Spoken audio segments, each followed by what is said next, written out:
صل على محمد اعوذ باللہ السمیع العلیم من الشیطان اللعین الرجیم بسم اللہ الرحمن الرحیم رب اشرح لی صدری ویسر لی امری واحلل عقدۃ من لسانی یفقہوا قولی الحمد للہ رب العالمین وصلی اللہ علی محمد وآلہ الطاہرین اللہم صل علی محمد وآل محمد۔ آج کی مختصر نشست اس عنوان سے ہے کہ ماہ رجب کی آمد ہے، اور ارادہ یہ کہ کچھ اس حوالے سے عرض کیا جائے کہ ماہ رجب کی دین مبین اسلام میں اہمیت کیا ہے، اور اس کی کیا فضیلت بیان ہوئی ہے، اور ہم سے کیا تقاضا کیا گیا ہے اس مہینے میں ہمیں اپنے کردار کو کہاں پہنچانا ہے، اپنے اخلاق کو کہاں پہنچانا ہے، یا اس مہینے میں اللہ کی ہم سے چاہت کیا ہے۔ لہٰذا اس عنوان سے کچھ گزارشات عرض کی جائے گی۔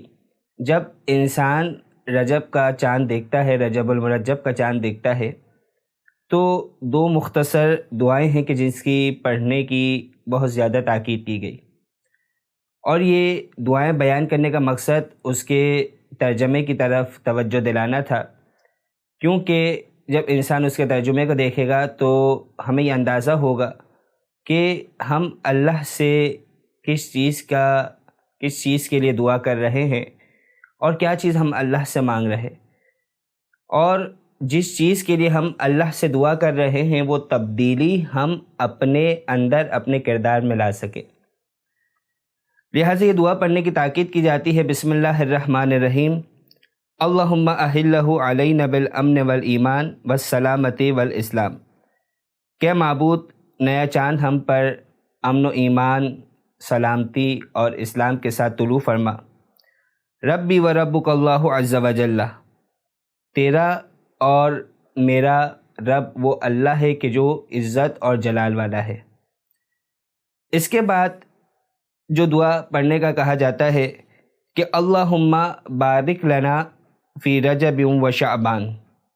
اصل اس دعا کی وجہ سے آپ کے سامنے پہلی دعا کو بھی پیش کیا گیا۔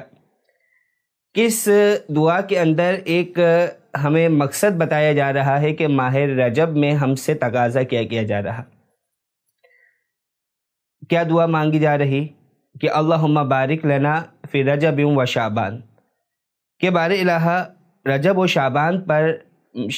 اور شعبان کے مہینے میں ہم پر برکت نازل فرما، ان مہینوں کو ہمارے لیے مبارک قرار دے۔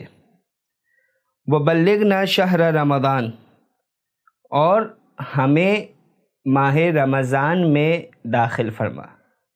یعنی ذرا سی اگر انسان توجہ کرے تو اس بات کا احساس ہوگا کہ ایک انداز میں ہمیں یہ ماہ رجب بھی استقبال ماہ رمضان نظر آ رہا ہے۔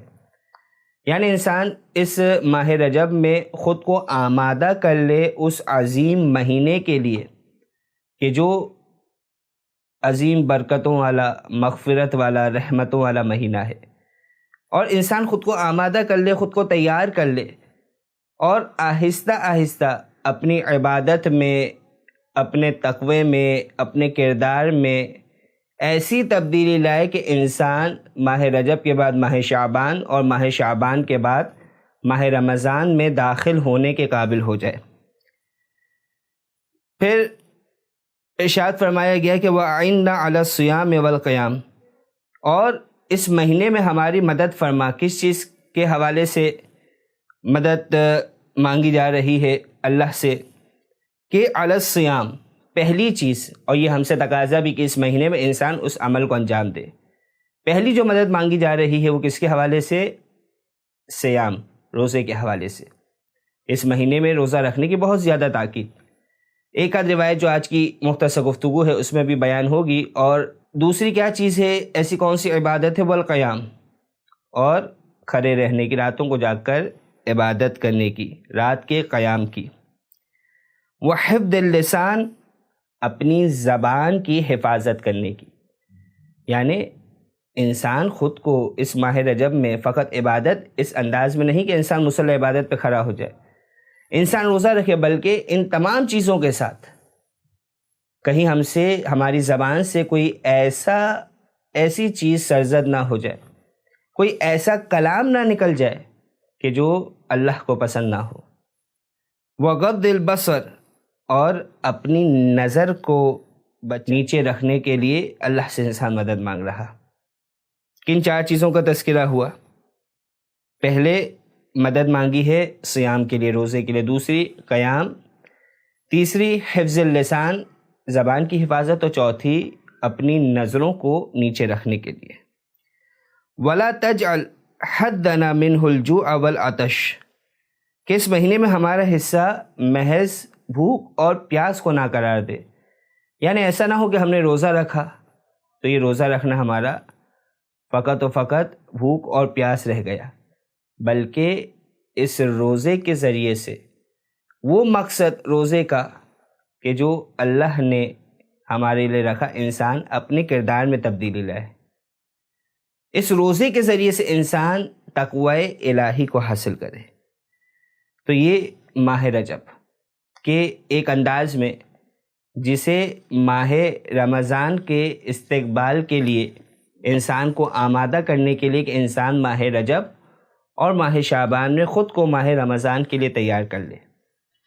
اور اللہ کے رسول حضرت محمد مصطفیٰ صلی اللہ علیہ وآلہ وسلم ارشاد فرماتے ہیں کہ ان رجب شہر اللہ العظیم، کہ بے شک رجب اللہ کا بہت بزرگی والا شہر ہے، بہت بزرگی والا مہینہ ہے۔ لا یقاربہ شہر من الشہور حرمتاً و فضلاً، اس کے احترام اور فضل کے اعتبار سے، مرتبے کے اعتبار سے جو فضیلت اسے حاصل ہے وہ دیگر مہینوں کو حاصل نہیں۔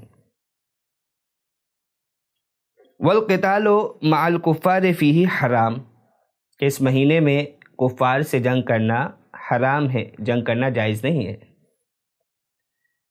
الا ان رجب شہر اللہ، اللہ کے رسول کیا فرما رہے؟ الا ان رجب شہر اللہ، کہ آگاہ ہو جاؤ کہ یہ رجب اللہ کا مہینہ ہے۔ وشعبان شہری، اور شعبان المعظم میرا مہینہ ہے، یعنی اللہ کے رسول کا مہینہ۔ ورمضان شہر امتی، اور ماہ رمضان میری امت کا مہینہ ہے، ماہ استغفار ہے۔ الا فمن صام من رجب یوما استوجب رضوان اللہ اکبر، کہ جو رجب میں ایک روزہ رکھے گا تو وہ اللہ کی عظیم مرضی کو، رضائیت کو پالے گا،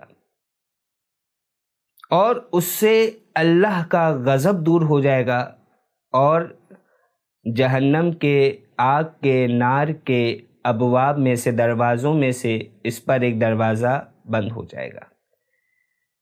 یعنی جو فضیلت بیان کی جا رہی اس رجب میں، فقط ایک روزے کی یہ فضیلت بیان کی جا رہی، اور اس کے علاوہ بھی وہ کون سے اعمال ہیں کہ جس کی انسان کو تاکید کی جا رہی۔ تو روایت میں ملتا ہے چھٹے امام جعفر صادق علیہ الصلاۃ والسلام۔ بہرحال جو ہمارا مقررہ وقت ہے، کچھ انتہائی اختصار کے ساتھ باتیں جتنی بیان ہو سکی آپ کے سامنے ہوگی۔ مزید اس حوالے سے اگر آپ جاننا چاہتے ہیں تو مفاتیح الجنان اور دیگر ادعیہ کی کتابوں میں، دعاؤں کی کتابوں میں آپ ملاحظہ فرما سکتے ہیں۔ چھٹے امام فرماتے ہیں کہ رجب و شہر الاستغفار لامتی، کہ رجب امت کے لیے استغفار کا مہینہ ہے۔ چھٹے امام کس سے نقل فرما رہے؟ قال رسول اللہ، کہ اللہ کے رسول نے یہ فرمایا کہ رجب استغفار کا مہینہ ہے میری امت کے لیے، یعنی اللہ کے رسول کی امت۔ کیا تقاضا کیا جا رہا کہ انسان اس مہینے میں استغفار کرے، اللہ سے اپنے گناہوں کی معافی طلب کرے۔ پھر یہ تاکید کی گئی کہ بندے کو چاہیے کہ اس مہینے میں جتنا ہو سکے، جتنی کثرت سے ہو سکے، انسان استغفار کرے، اللہ سے اپنے گناہوں کی معافی طلب کرے۔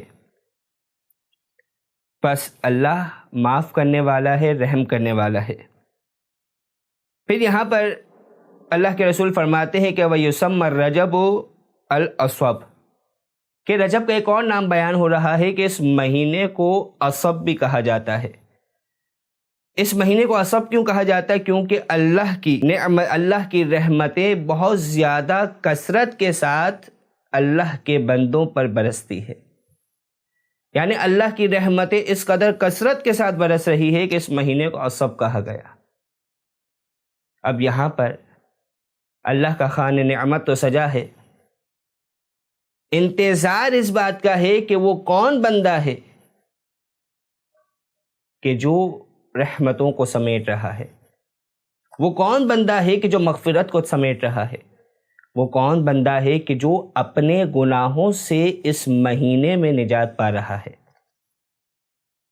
لہذا ایک عمل بتایا گیا، وہ کیا ہے کہ اس مہینے میں کثرت کے ساتھ اس جملے کا ورد کرو۔ وہ کیا جملہ ہے؟ استغفر اللہ واسألہ التوبہ۔ جس قدر ہو سکے کثرت کے ساتھ اس مہینے میں اس جملے کی تکرار کرو، استغفر اللہ واسألہ التوبہ، کہ میں اللہ سے اپنے گناہوں کی معافی طلب کرتا ہوں اور اس کی طرف رجوع کرنے کا، اس سے توبہ کرنے کا طلبگار ہوں۔ یعنی کثرت سے انسان کو اس جملے کی تکرار کرنے کا کہا گیا۔ یعنی بات وہی کہ اللہ چاہ رہا ہے کہ انسان گنہگار ہے، انسان خطا کار ہے، انسان معصیت کا پتلا ہے، یہ تمام چیزیں صحیح، انسان سے گناہ ہو گیا، لیکن اللہ نے بخشش کا دروازہ کھلا رکھا ہے، اور وہ خوش قسمت انسان ہے کہ جو اس بخشش کو حاصل کر سکے۔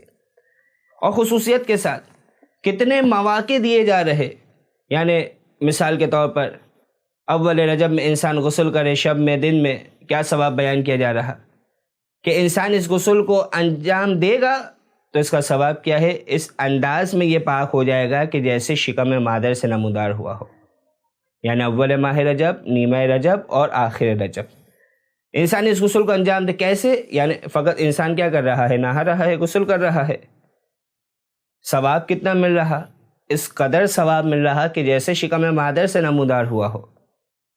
اور اسی طریقے سے وہ مشہور زمانہ دعا جو انسان تقریباً مومنین جس کی تلاوت کرتے ہوں گے ہر نماز کے بعد، کہ جسے صبح و شام پڑھنے کی تاکید کی گئی، کون سی دعا؟ یا من ارجوہ لکل خیر، کیا وہ کہ جس کی طرف تمام خیر سے، جس سے میں تمام خیر کی امید رکھتا ہوں۔